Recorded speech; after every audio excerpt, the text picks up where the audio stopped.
मुंबईसह उपनगरात पावसाची संततधार, कोकणातही दमदार पाऊस। पुढचे 5 दिवस महाराष्ट्रात चांगल्या पावसाचा अंदाज।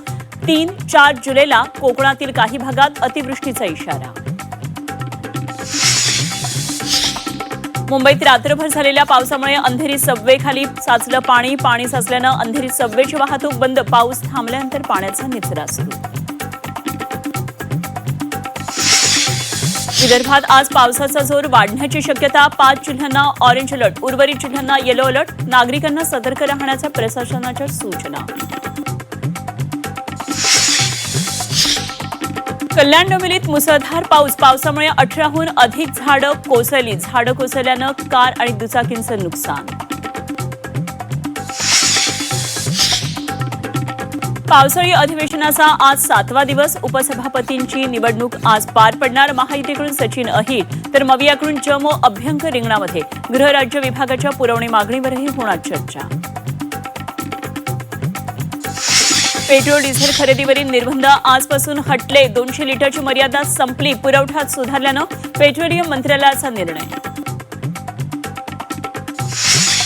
वाहनांवर HSRP नंबर प्लेट लावण्यासाठी मुदत संपली। नंबर प्लेट नसल्यास भरावा लागणार दंड। राज्यभरातल्या 1 कोटीहून अधिक वाहनांवर कारवाईची टांगती तलवार।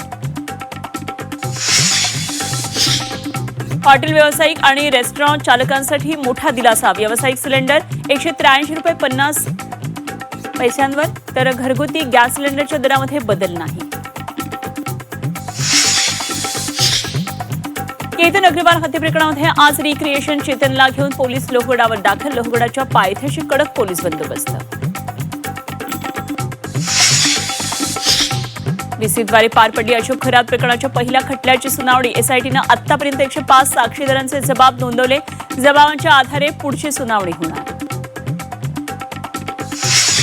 भंडाऱ्यामध्ये 2 कोटींचा 200 किलो गांजा पकडला। मुंबईच्या पथकाची भंडाऱ्यामध्ये मोठी कारवाई। गांजा तस्करी प्रकरणात 2 जणांना अटक। ज्येष्ठ दिग्दर्शिका विजया मेहता यांचं निधन। रंगभूमीवरील अनेक कलाकार घडवणाऱ्या विजयाबाई काळाच्या पडद्याआड वयाच्या 92व्या वर्षी घेतला अखेरचा श्वास।